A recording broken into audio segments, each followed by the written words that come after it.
Shalom. Shalom.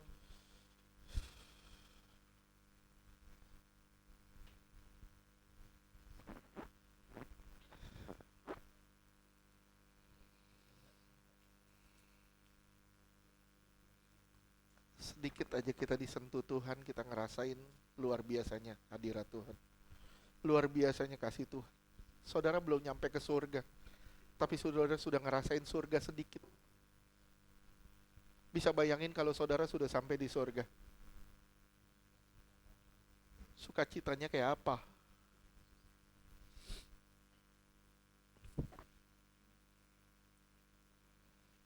Puji Tuhan, hari ini kita menyelesaikan kemunafikan, menyelesaikan seri khotbah kemunafikan.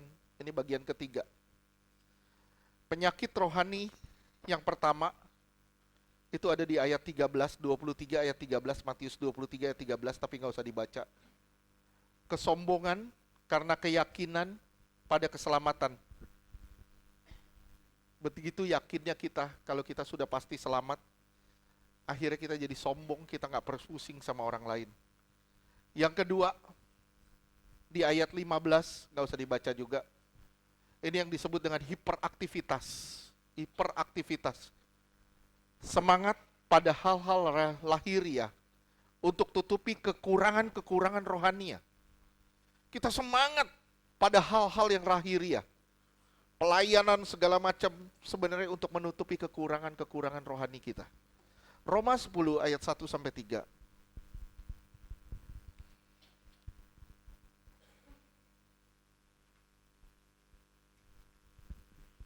Roma 10 ayat 1. Saudara-saudara, keinginan hatiku dan doaku kepada Tuhan ialah supaya mereka diselamatkan. Lihat ya, ada kecenderungan tidak selamat. Ada kecenderungan tidak selamat. Kenapa? Terus? Roma 10 ayat 2. Sebab aku dapat memberi kesaksian tentang mereka bahwa mereka sungguh-sungguh giat untuk Allah. Sungguh-sungguh giat untuk Allah. Sungguh-sungguh rajin. Dalam pelayanan, dalam apa? Rajin. Terus? Tetapi tanpa pengertian yang benar. Tapi nggak punya pengertian yang benar. Terus? Roma 10 ayat 3. Sebab oleh karena mereka tidak mengenal kebenaran Allah dan oleh karena mereka berusaha untuk mendirikan kebenaran mereka sendiri, maka mereka tidak takluk pada kebenaran Allah. Akhirnya mereka tidak takluk pada kebenaran Allah. Kita lihat, banyak orang begitu aktif di dalam pelayanan, aktif di dalam kegiatan kerohanian, boleh dibilang di semua acara rohani dia ada. Ini yang saya bilang maha hadir. Tapi sayang, nggak punya pengertian yang benar, nggak punya dasar cinta Tuhan. Saudara simak baik-baik ya, penginjilan harus berangkat dari cinta akan Allah. Minggu lalu saya udah ngomong, kerohanian tidak tertampak dari kegiatan eksternal. Kerohanian tidak tertampak dari kegiatan eksternal. Tapi, saudara, kerohanian itu tampak dari semua yang internal yang di dalam kita, yang bersama dengan Allah. Hubungan pribadi kita dengan Allah, itu yang menyatakan kita rohani atau tidak rohani. Hati-hati, jika kita sudah merasa rohani, kalau saudara sudah benar-benar merasa rohani, hati-hati. Karena iblis sedang menggeser saudara, sedang menarik dan menggeser saudara, sedang menarik dan menggeser saudara dari cinta akan Allah kepada cinta akan diri sendiri. Hati-hati.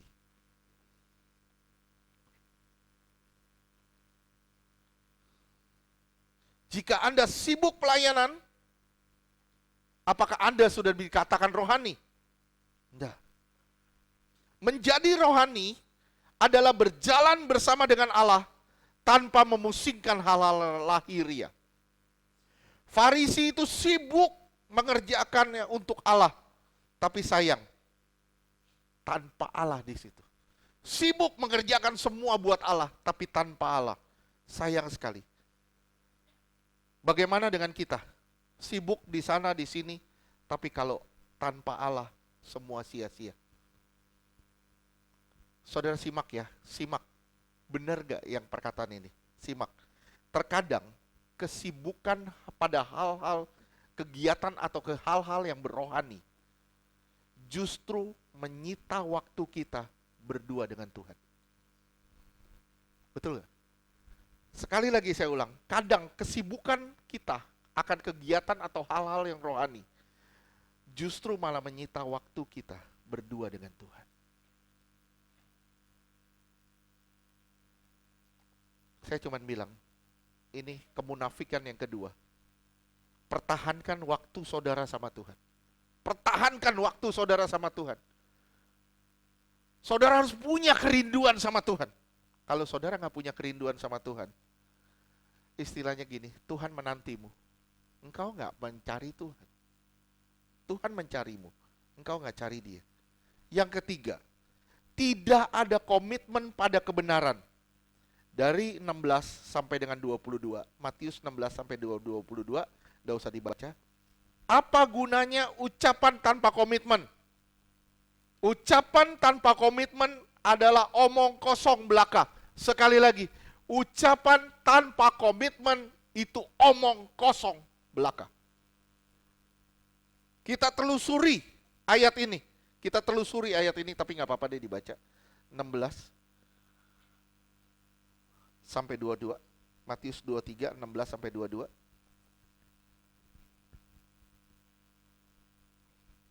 Matius 23 ayat 16. Celakalah kamu, hai pemimpin-pemimpin buta, yang berkata, bersumpah demi bait suci, sumpah itu tidak sah, tetapi bersumpah demi emas bait suci, sumpah itu mengikat. Ini apa artinya? Ada unsur materi yang mengikat. Ada unsur materi yang mengikat.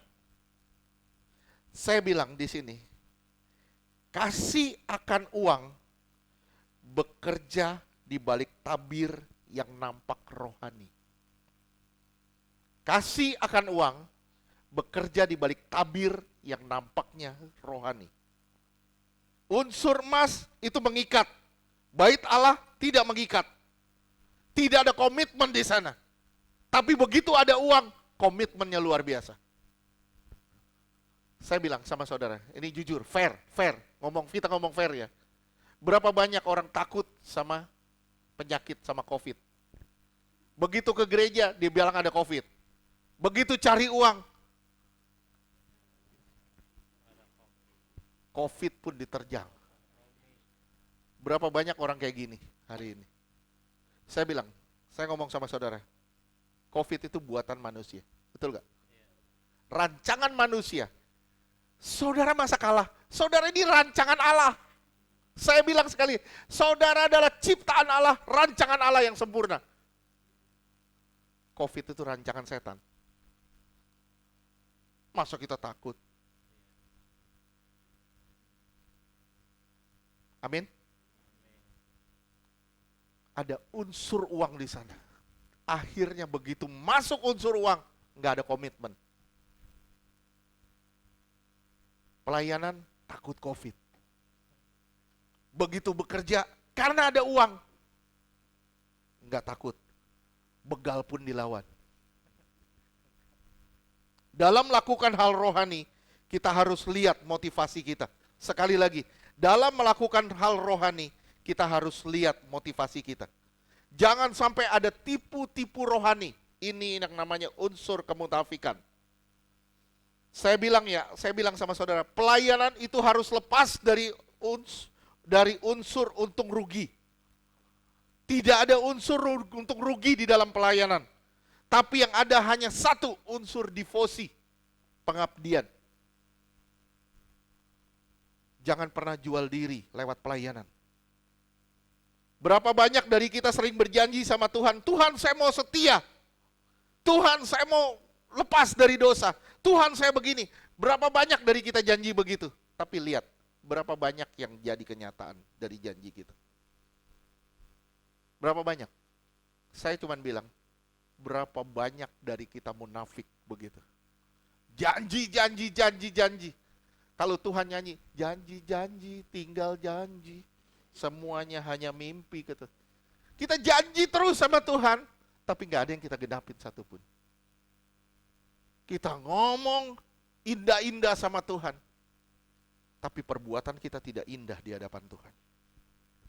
Buat apa? Pas sakit kita tobat, pas sembuh kita kumat. Pas sakit kita sadar, pas sembuh semuanya pudar. Bahaya luar biasa.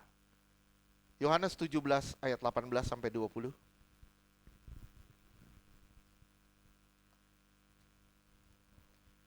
Yohanes 17 ayat 18. Sama seperti engkau telah mengutus aku ke dalam dunia, demikian pula aku telah mengutus mereka ke dalam dunia. Lihat, saudara sudah diutus Tuhan ke dalam dunia. Ada maksud dan rencana Tuhan, saudara ada di dunia. Kita cuma bilang, Tuhan pakai aku sebagai bejanamu. Pakai aku Tuhan. Persembahkan diri kita kepada Tuhan. Terus ayat 19. Yohanes 17 ayat 19.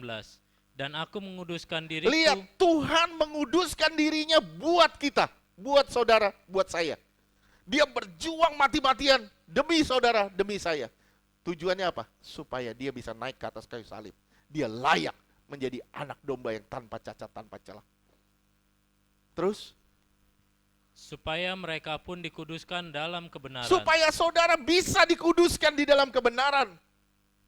Tanpa pengorbanan, saudara gak bisa dikuduskan lewat dalam kebenaran. Terus ayat 20. Yohanes 17 ayat 20. Dan bukan untuk mereka ini saja aku berdoa. Bukan buat mereka, bukan buat sekelompok kecil ini aja. Terus? Tetapi juga untuk orang-orang yang percaya kepadaku oleh pemberitaan mereka. Buat semua orang yang percaya kepada Tuhan lewat sikap hidup saudara. Amin. Saya bilang sama saudara nih, anak-anak muda yang lagi pacaran nih, saya bilang, tolong simak baik-baik. Jangan pernah cari pasangan yang cinta kamu. Jangan pernah cari pasangan yang cinta kamu. Cari pasangan yang cinta Tuhan. Kalau pasanganmu cinta Tuhan, engkau akan diperlakukan benar di hadapannya. Kalau engkau cari pasangan yang, cari pasangan, cinta saya, nggak cinta Tuhan, lu diperkosa lu.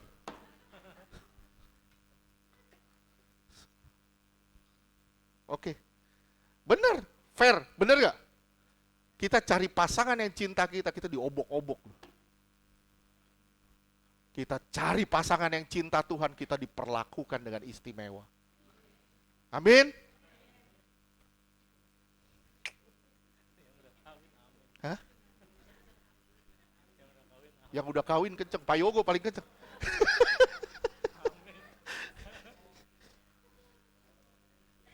Saya ulang sekali lagi, ikuti ya anak-anak muda nih.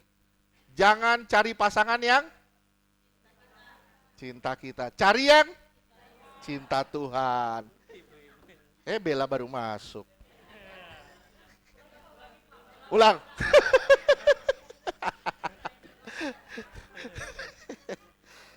Baru masuk. Kamu deh yang ulangin. Pegel saya. Ya, lihat ya. Kalau cinta kita pasti pudar. Kalau cinta Tuhan itu kekal. Sorry, maaf ya. Maaf. Saya bukannya sombong. Tapi saya bilang gini, cinta saya sama istri saya gak pudar. Kenapa? Karena saya berusaha mencintai Tuhan setiap hari. Karena saya berusaha mencintai Tuhan setiap hari. Setiap hari kita berusaha mencintai Tuhan. Cinta kita gak pernah akan pudar. Beri kemuliaan buat Tuhan. Yang lagi pacaran, tengok kanan, tengok kiri. Bilang, cintamu pudar gak? Gitu. Oke, penyakit yang keempat. Ari, lu jangan tawa-tawa, Ari. Penyakit yang keempat, fokus pada hal-hal kecil dan abaikan hal-hal besar. Lihat ya, kayak orang Israel nih, orang Israel. Penyakit yang keempat nih. Orang Israel menang lawan Yeriko. Begitu udah menang lawan Yeriko, bangganya luar biasa. Kalah sama suku yang paling kecil, Ai, suku Ai. Dia udah berbangga dengan robohnya tembok Yeriko. Tapi dia kalah sama suku yang paling kecil, suku Ai. Kenapa? Karena dia mengabaikan hal-hal yang kecil. Hal substansi terjadi di sini. Banyak orang pikir dia sudah kerjakan semua hal-hal kecil buat Tuhan, tapi segala persyaratan diabaikannya. Sama kayak begini nih. Ardi bayar pajak kendaraan bermotor tiap tahun. Betul, Diri? Betul nggak? Ada tunggakan nggak? Bayar ya, tiap tahun ya? Bayar ya? Dia bayar. Apakah dengan berbayarnya dia tiap tahun pajak kendaraan bermotor, dia layak terobos semua lampu merah? Nggak bisa ya? Nggak bisa. Dengan dia bayar tiap tahun, dia harus tetap mentaati hal-hal yang besar. Kita nggak bisa sembarangan. Apakah dengan memberi persembahan, saudara boleh mengatur Tuhan? Apa gara-gara saudara bayar pajak, saudara boleh melakukan suka-suka di jalanan? Sekarang kita lihat di rumah tangga. Apakah saudara suami sudah beri duit? Apakah saudara berhak bentak-bentak istri? Tidak, istri paling kenceng. Sekarang saya tanya, apakah istri karena sudah capek ngatur anak, capek nyuci piring, capek bersihin rumah, dia berhak ngatur suaminya? Bu Ati semangat sekali. Kayaknya lagi cari pasangan lagi.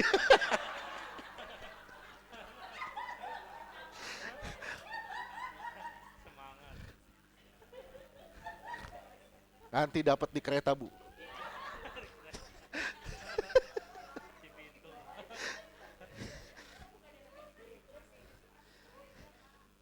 Kenapa?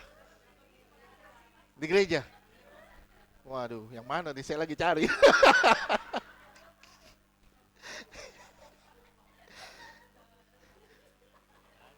Istri-istri, apakah karena capek sudah bersihin rumah, cuci piring, berhak maki-maki suami? Tidak. Apakah suami sudah capek cari duit, apakah berhak maki-maki istri? Tidak. Anak-anak sudah naik kelas, apakah berhak bentak-bentak orang tua? Tidak. Apakah orang tua sudah membesarkan anak, berhak maki-maki anak? Tidak. Oke. Bahaya ya, bahaya. Apakah kita pikir kita sudah pelayanan? Kita berhak menjongoskan Tuhan? Tidak. Dengan apa kita menjongoskan Tuhan? Kita minta keinginan kita. Begitu kita nggak dapat, Tuhan, lu bohong. Semua firman lu bohong.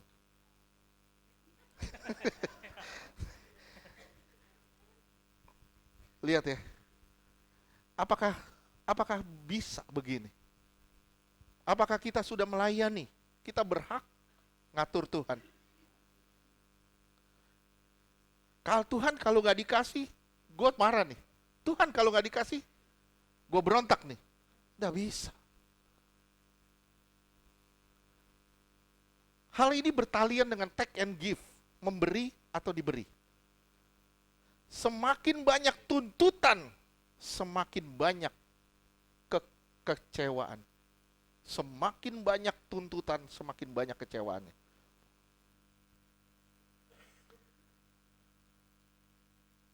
Lihat ya, kita sering memandang diri kita sendiri penting dibanding orang-orang lain.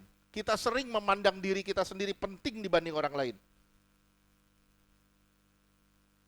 Dari bahasan ini kita lihat betapa munafiknya kita. Dalam hal kerjasama dengan sesama, kita sering ribut. Kita sering merasa ini salah, itu salah, ini salah, itu salah. Si A salah, si B salah. Lihat ya, kita sering menggede-gedekan hal-hal kecil. Dan hal yang gede, kita bikin spektakuler. Hal kecil kita gedein, hal gede kita bikin spektakuler. Ini namanya gosip. Kita ngurusin baju orang, bajunya begitu, kita sendiri telanjang.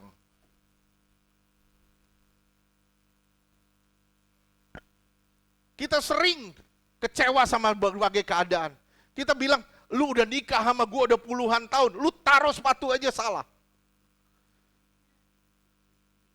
Gara-gara taruh cangkir salah tempat, kita bilang, lu udah nikah sama gua berpuluh-puluh tahun. Lihat lu, taruh cangkir aja salah. Kita ributin hal kecil. Kita nggak sadar, banyak hal besar yang Tuhan telah lakukan dalam hidup kita. Amin. Kadang, simak ya, kadang Tuhan pakai orang di kiri kanan kita untuk kikis kemunafikan kita. Coba ya kita melihat orang dengan cara Tuhan melihat. Yakobus 2 ayat 1. Yakobus 2 ayat 1. Saudara-saudaraku, sebagai orang yang beriman kepada Yesus Kristus, Tuhan kita yang mulia, janganlah iman itu kamu amalkan dengan memandang muka. Ya, jangan iman itu kamu amalkan dengan memandang muka. Terus ayat 9.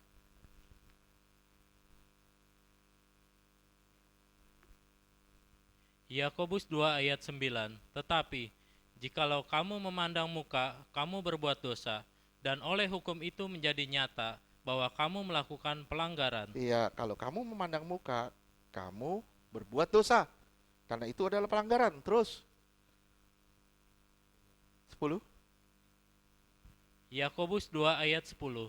Sebab barang siapa menuruti seluruh hukum itu, tetapi mengabaikan satu bagian daripadanya, Kamu turuti semua hukum, tapi kamu abaikan satu. Terus ia bersalah terhadap seluruhnya. kamu bersalah terhadap seluruhnya. Kita sering melihat dengan mata kita, akhirnya kita kecewa sama banyak hal.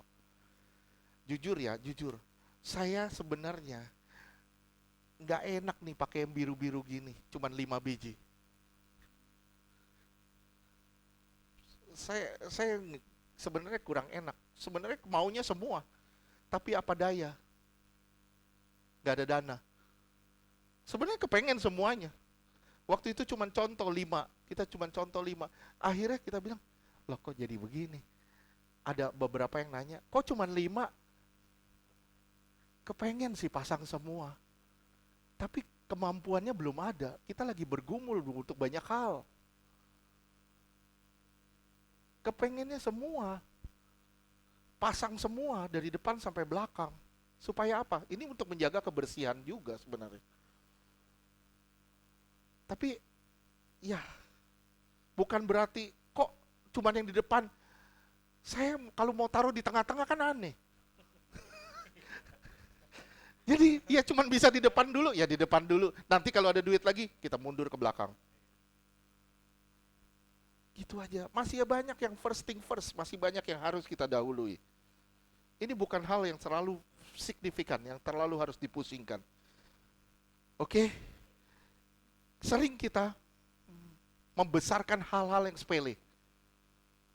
Dan sering kita membuat hal-hal yang besar itu jadi sangat spektakuler. Kita sering memperhatikan baju orang, tapi kita sadar kita sendiri telanjang. Kita gampang ngelihat kesalahan orang, tapi kita susah ngelihat kesalahan diri sendiri.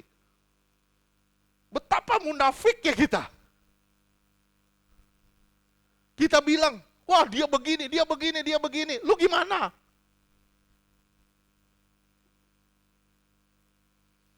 Penyakit yang kelima, memperhatikan hal yang fana dan abaikan hal-hal yang kekal. Memperhatikan hal-hal fana, tapi mengabaikan hal-hal kekal. Ayat 25 sampai 26. Matius 23 ayat 25 sampai dengan 26. Matius 23 ayat 25. Celakalah kamu, hai ahli-ahli Taurat dan orang-orang Farisi, hai kamu orang-orang munafik, sebab cawan dan pinggan kamu bersihkan sebelah luarnya, tetapi sebelah dalamnya penuh rampasan dan kerakusan. Oke, lihat. Kamu bersihkan cawan dan pinggan sebelah luarnya, sebelah dalamnya penuh rampasan dan kerakusan. Garis bawahi kata rampasan dan kerakusan. Oke, terus ayat 26. Matius 23 ayat 26.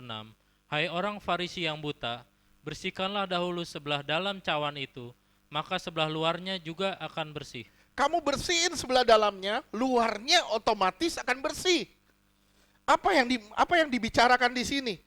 Kita memperhatikan hal-hal fana, tapi mengabaikan hal kekal. Sibuk kita bersihin hal-hal luaran, tapi di dalam kita ada sakit hati, ada kepahitan, kita diemin. Ada sakit hati, ada pahit hati di dalam kita, kita diemin. Yang luar kita beresin. Yang luar kita beresin. Yang di dalam kita abain. Yeremia 17 ayat 9 dan 10.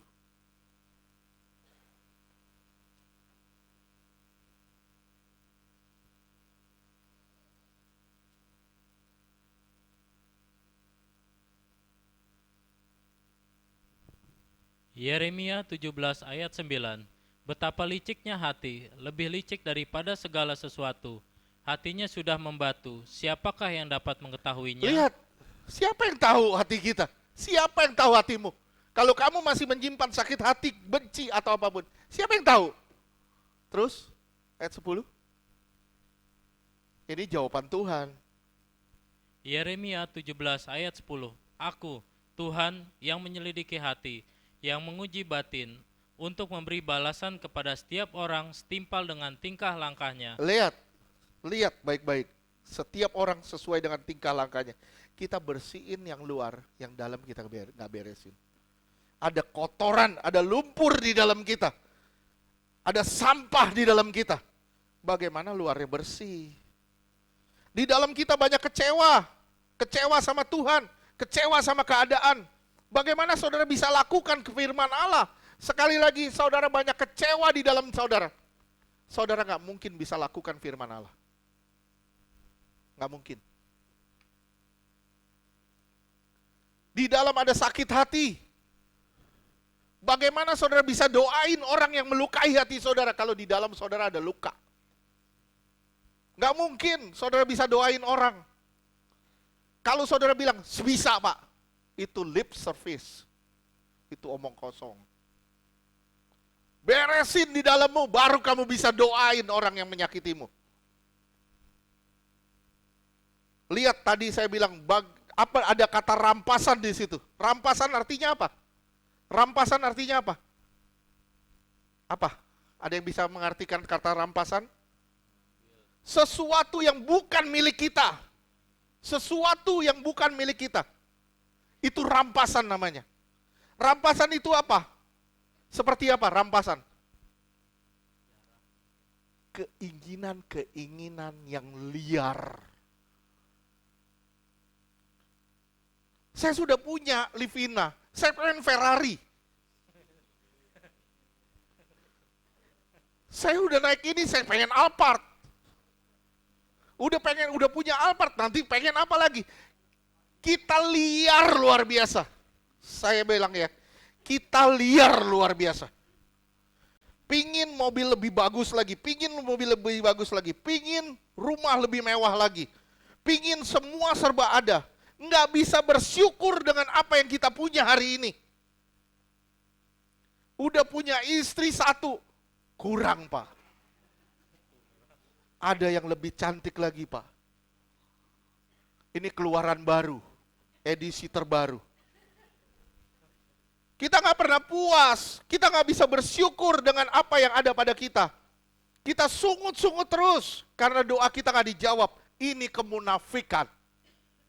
Saya bilang kita bersungut terus, karena doa kita nggak dijawab. Saya bilang, munafik gitu.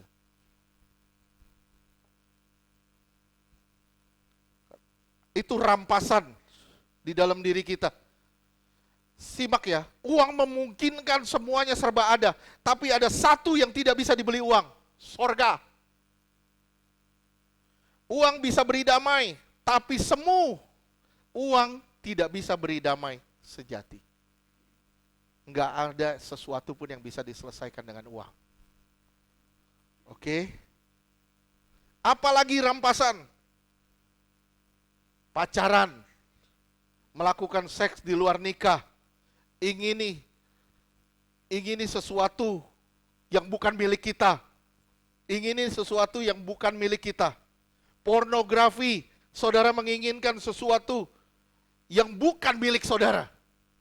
Pornografi itu menginginkan sesuatu yang bukan milik kita. Itu munafik. Simak ya, simak baik-baik. Simak, kerakusan. Banyak kerakusan di dalam kita. Banyak sekali kerakusan di dalam kita. Luar kita bersihin, dalamnya banyak sekali kejahatan. Apa yang kau punya, syukuri. Jangan pernah mau sesuatu yang bukan milikmu. Kerakusan. Kerakusan apa artinya? Kerakusan.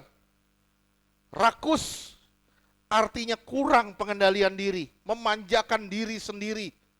Lihat, kata bertarak di 1 Korintus 7 ayat 5. 1 Korintus 7 ayat 5, enggak usah dibaca deh, enggak usah dibaca.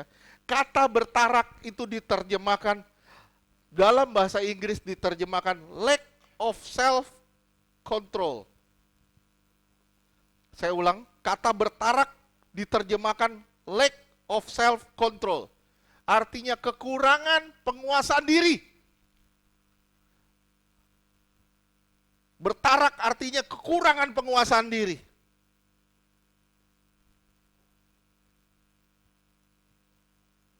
Apa artinya kurang penguasaan diri? Saudara gak bisa menguasai diri sendiri. Akhirnya saudara maunya lebih. Maunya banyak. Maunya apa yang saudara ingin nih harus terjadi. Liar kita.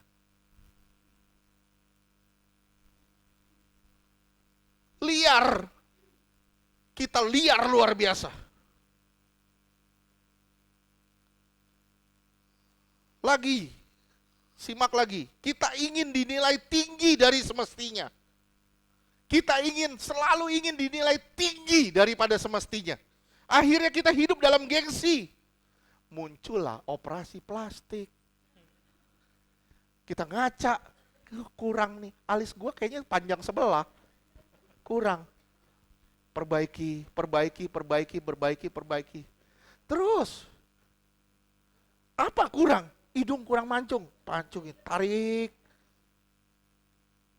Aduh, gigi gua kuning. Minum Baiklin. Kurang terus, kita kurang. Kenapa? Karena kita, jujur, kenapa saudara merasa kurang terus? Kenapa? Karena kita mau dinilai tinggi. Karena kita mau dinilai tinggi.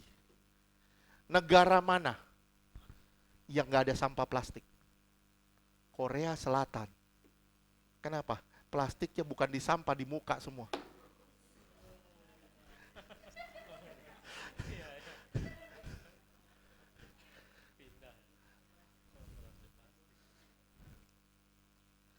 Lihat ya, kenapa? Karena merasa kurang terus, kurang. Saudara ngaca, bilang, wih, cakepnya gua. Udah, selesai. Jangan ngaca. Aduh, ini jerawat. Jerawat aja bisa bikin gak bisa tidur.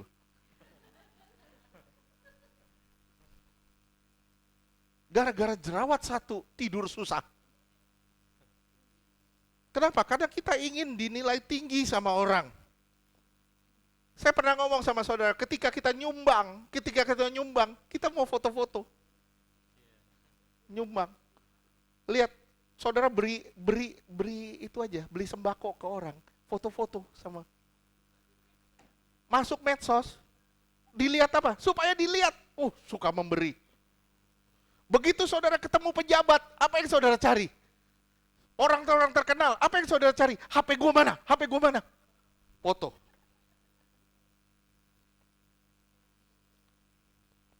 Kita senang dipuji. Saya simak ya. Kita senang dipuji. Tapi kita nggak senang dikoreksi. Kita senang dipuji, tapi sulit dikoreksi.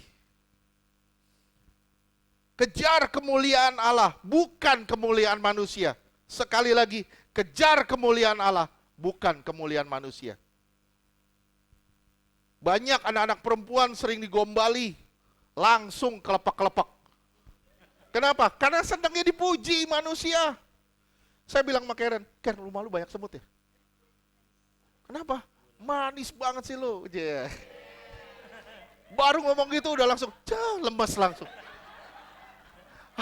Aduh, tulang-tulang gue lemes, otot-otot lemes langsung. Kenapa? Baru dipuji begitu. Kita senang dipuji-puji.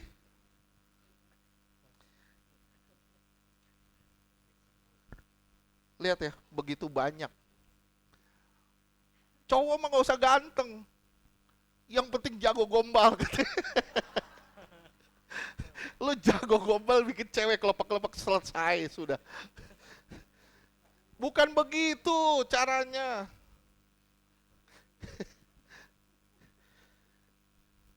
Jangan kejar kemuliaan ya. Jangan kejar pujian. Semua itu tipuan kegelapan. Kejar Allah. Engkau akan lihat kemuliaannya dari Allah.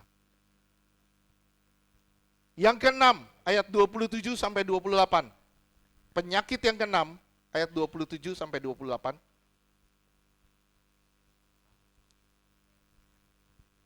Satu Samuel 17 ayat 27. Matius 23. Kok bisa Samuel? Tolong Catherine jangan diganggu dulu. biarkan dia fokus. Matius 23 ayat 27. Celakalah kamu hai ahli-ahli Taurat dan orang-orang Farisi, hai kamu orang-orang munafik, sebab kamu sama seperti kuburan yang dilabur putih, yang sebelah luarnya memang bersih tampaknya, tetapi yang sebelah dalamnya penuh tulang belulang dan pelbagai jenis kotoran. Iya, terus 28. Matius 23 ayat 28. Demikian jugalah kamu, di sebelah luar kamu tampaknya benar di mata orang, tetapi di sebelah dalam kamu penuh kemunafikan dan kedurjanaan. Ini kata yang luar biasa yang dipakai Tuhan, kemunafikan dan kedurjanaan. Kuburan itu artinya kematian rohani. Kuburan artinya kematian rohani. Luarnya tampak indah, hubungan dengan Tuhan nol. Di luar kita ngomong soal Tuhan, di dalam gak ada hubungan sama Tuhan. Saya bilang orang seperti ini gak bakal bisa tahan berdiri di hadapan Tuhan. Banyak pelayan Tuhan hidup dalam dosa, tidak pusing dengan yang namanya kekudusan. Kematian rohani itu tidak tampak, tapi akibatnya itu jauh lebih menakutkan dari kematian fisik. Karena dia bisa mempengaruhi kekekalan. Waspada ya, di dalam saudara, di dalam saya, banyak sekali kejanggalan-kejanggalan. Kita mengalami kematian rohani, apa yang dulu kita buat, sekarang kita udah tinggalkan. Apa yang dulu kita kejar, menggebu-gebu dalam Tuhan, sekarang sudah kita jauhin. Dulu kita rajin, sekarang jadi kendor. Ini kematian rohani, Tuhan bilang apa? Kalau ada kematian rohani, pasti ada kemunafikan, pasti ada kedurjanaan. Pasti. Ketika engkau mati rohani, pasti engkau munafik dan durjana. Wahyu 3 ayat 1 sampai 3. Wahyu 3 ayat 1. Dan tuliskanlah kepada malaikat jemaat di Sardis, inilah firman Dia yang memiliki ketujuh roh Allah dan ketujuh bintang itu. Aku tahu segala pekerjaanmu. Engkau dikatakan hidup, padahal engkau mati. Iya, terus 2. Ayat 2. Bangunlah dan kuatkanlah apa yang masih tinggal, yang sudah hampir mati. Sebab tidak satu pun dari pekerjaanmu aku dapati sempurna di hadapan Allahku. Lihat ya. Terus, perhatikan baik-baik. Ayat 3, Lihat. karena itu ingatlah Begitu engkau mati rohani, apa yang terjadi? bagaimana engkau telah menerima dan mendengarnya. Turutilah itu dan bertobatlah, karena jikalau engkau tidak berjaga-jaga, aku akan datang seperti pencuri, dan engkau tidak tahu pada waktu manakah aku tiba-tiba datang kepadamu. Bahaya, saudara.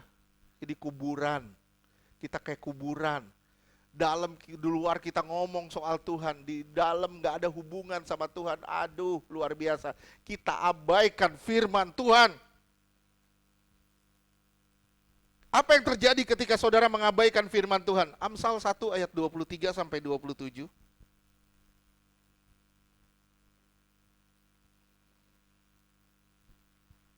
Amsal 1 ayat 23, berpalinglah kamu kepada teguranku. Sesungguhnya aku hendak mencurahkan isi hatiku kepadamu dan pemberitahukan perkataanku kepadamu. Aku hendak berkata-kata lewat firmanku kepadamu. Terus apa yang terjadi? Ayat 24. Amsal 1 ayat 24, oleh karena kamu menolak ketika aku memanggil, dan tidak ada orang yang menghiraukan ketika aku mengulurkan tanganku. Ketika aku bicara, engkau abaikan. Ketika aku ngomong, engkau gak peduli. Terus apa yang terjadi? Ayat 25, bahkan kamu mengabaikan nasihatku dan tidak mau menerima Engkau teguranku. gak mau terima teguran Tuhan. Engkau gak pusing dengan firman Tuhan. Saat firman ditabur, engkau sibuk sendiri. Apa yang terjadi? Amsal 1 ayat 26, Baca sama-sama deh. maka aku juga akan menertawakan celakamu. Aku akan berolok-olok apabila kedahsyatan datang ke atasmu. Aduh. Kalau engkau mengabaikan firman Tuhan, lihat tuh. Aku akan mentertawakan celakamu. Akan berolok-olok apabila kedahsyatan datang atasmu. Ayat 27. Amsal 1 ayat 27, apabila kedahsyatan datang ke atasmu seperti badai, dan celaka melanda kamu seperti angin puyuh, apabila kesukaran dan kecemasan datang menimpa kamu. Aduh, bahaya. Kematian rohani adalah meninggalkan hubungan dengan Allah dan bangun hubungan dengan dunia. Meninggalkan hubungan dengan Allah dan membangun hubungan dengan dunia. Karena kita sering meremehkan firman Allah. Hubungan suami istri harusnya manis, betul gak? Hubungan suami istri jadi begitu pahit. Kenapa? Karena meremehkan kekudusan. Aduh pak, dulu masih pacaran pak. Saya dikasih burung lovebird. Begitu udah kawin dikasih angry bird. Waduh. Kita remehkan kekudusan. Akhirnya apa? Hubungan yang seharusnya manis jadi pahit. Tiap hari pak, saya dulu waktu pacaran dikasih bunga pak. Begitu udah kawin, dikejar-kejar bunga cicilan.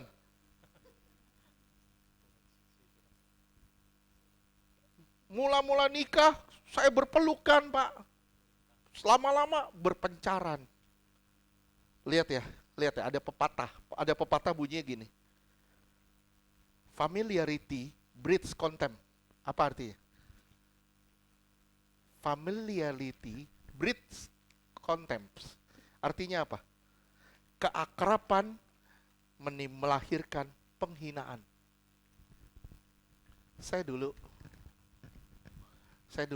gak akrab sama Ibu Wati. Saya respect sama dia.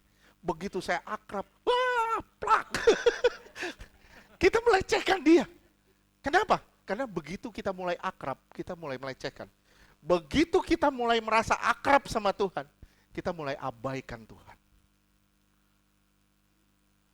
Tambah fasih kita sama firman, tambah males kita belajar firman. Saya ulang, tambah fasih kita belajar firman. Tambah fasih kita sama firman Tuhan, tambah males kita belajar firman. Matinya hubungan karena kita meremehkan Tuhan. Sekali lagi saya ulang, matinya hubungan karena kita meremehkan Tuhan. Pertama kita terima Yesus menggebu-gebu. Lama-lama hubungan kita jadi debu. Dosa mulai menggerogoti kita. Ini kemunafikan. Dosa dibiarkan. Dosa tarik Anda. Tambah hari, tambah dekat sama jurang. Dosa sedang menarik Anda. Tambah hari, tambah dekat sama Tuhan. Kembali ke Tuhan. Engkau akan dijauhi sama jurang. Saya bilang, kembali ke Tuhan. Engkau akan semakin jauh sama jurang. Pelayanan, oke. Tapi jangan abaikan firman Tuhan. Bahaya jika firman yang ditabur tidak mengubah kita. Bahaya luar biasa. Yang ketujuh, yang terakhir. Ayat 29. Matius 23 ayat 29.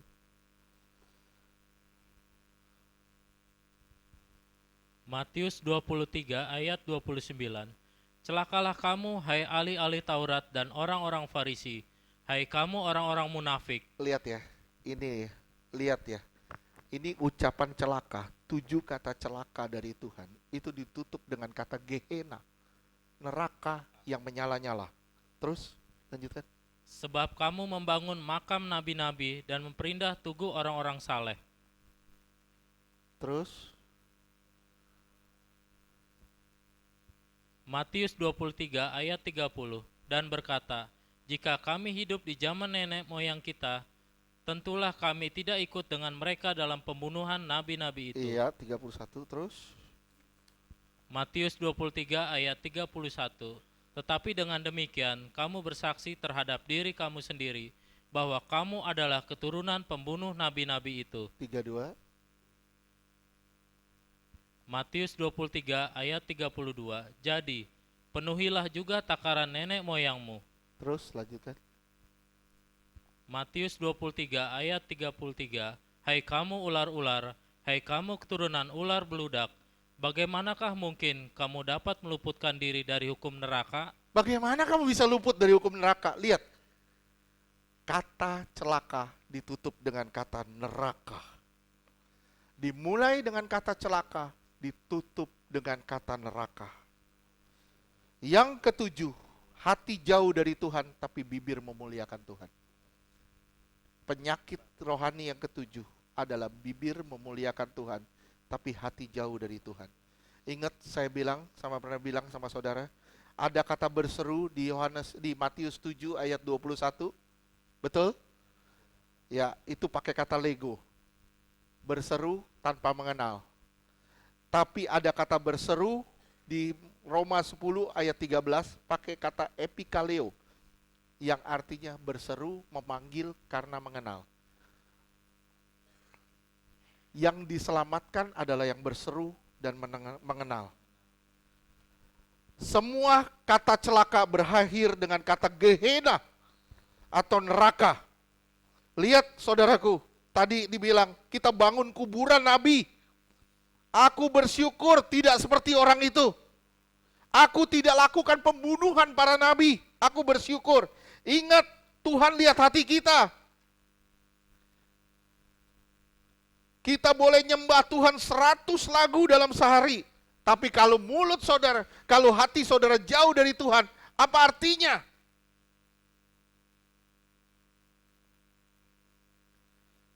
Semua kita punya tiket ke surga. Amin. Tapi siapa yang sungguh-sungguh niat ke sana? Tuhan yang tahu. Semua kita punya tiket ke surga, tapi siapa dari kita yang sungguh-sungguh pengen ke sana? Hanya Tuhan yang tahu. Kita mampu tipu manusia, sayang kita nggak bisa nipu Allah. Perilaku kita adalah cermin dari hati kita.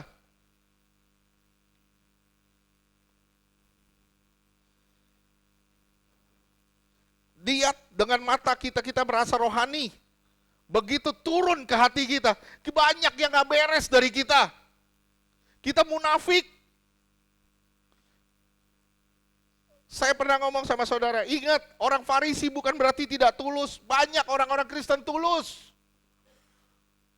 Tapi buat apa? Kalau hatinya jauh dari Tuhan, buat apa kalau gak cinta Tuhan?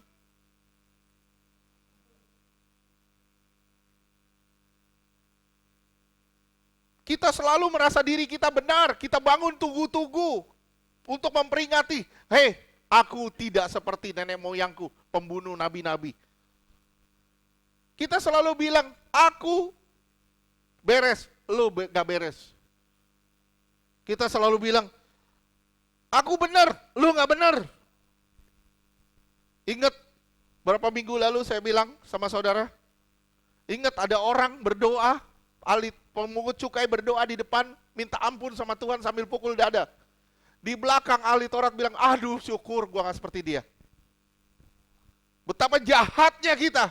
Kita merasa orang lain gak beres, kita yang beres. Saya bilang sekali lagi sama saudara, kita mengkritik baju orang, kita sendiri gak pakai baju. Kurangnya kewaspadaan kita. Kita munafik luar biasa. Kita merasa orang lain salah, orang lain ini salah, ini salah, ini salah, ini salah. Lu yang salah.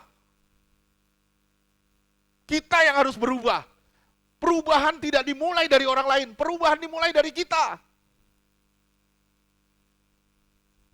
Jangan menuntut orang berubah, tapi berubahlah diri kita supaya orang lain bisa diubah.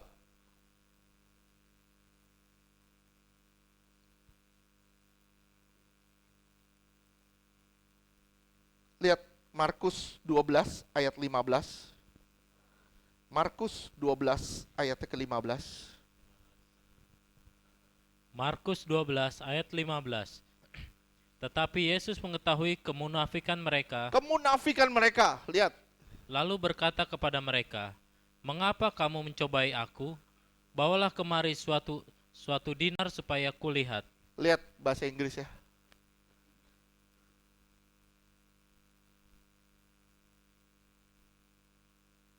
Hipokrisi, kemunafikan. Hipokrisi, kemunafikan. Sekarang lihat di Matius 22 ayat 18. Apa sih kemunafikan itu? Seperti apa kemunafikan itu? Seperti apa kemunafikan itu? Matius 22 ayat 18. Matius 22 ayat 18. Tetapi Yesus mengetahui kejahatan hati mereka itu. Kejahatan, kemunafikan adalah kejahatan. Orang boleh melakukan yang jahat, tapi kalau saudara menghakimi, saudara lebih jahat dari dia. Saya ulang sekali lagi, kemunafikan adalah weakness. Bahasanya kejahatan, weakness. Kejahatan. Munafik kita, jahat kita. Terus Lukas 20 ayat 23.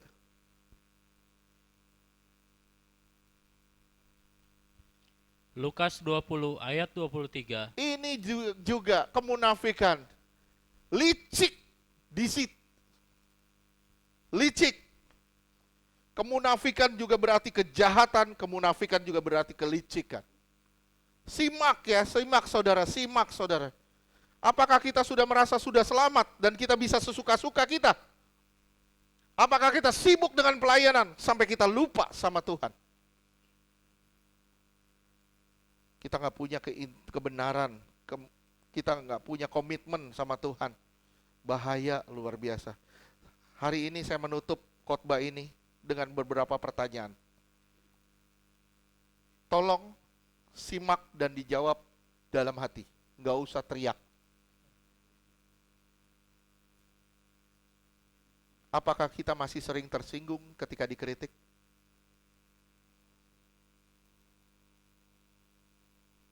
Apakah ada simpan pahit hati di dalam hati saudara?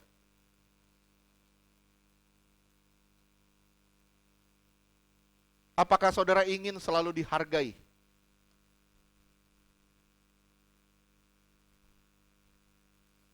Apakah saudara masih ingin dipandang orang baik? Kita mengutamakan penilaian orang daripada penilaian Tuhan. Apakah masih melakukan itu? Apakah saudara masih sering bersungut-sungut? Apa saudara masih sering ributin hal-hal sepele? Cerewet? Apakah kita mulai malas sama hal-hal rohani? Baca firman, bersekutu sama firman. Apakah kita merasa lebih baik dari orang lain? Kita menganggap orang lain itu orang berdosa, kita enggak.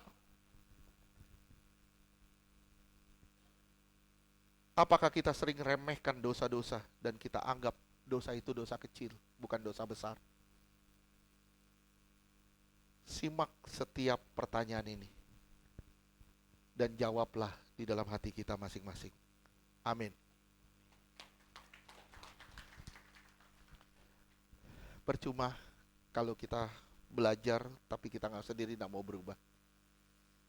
Ingat, diawali dengan kata celaka, ditutup dengan kata neraka. Berhati-hati dengan kemunafikan. Berhati-hati. Jangan sampai kita sendiri ditolak sama dia. Kita harus berubah. Kita mau berubah. Ingat tadi saya sampai terharu waktu Tuhan bilang Tuhan disenangkan dengan pujian penyembahan kita. Itu hal yang luar biasa.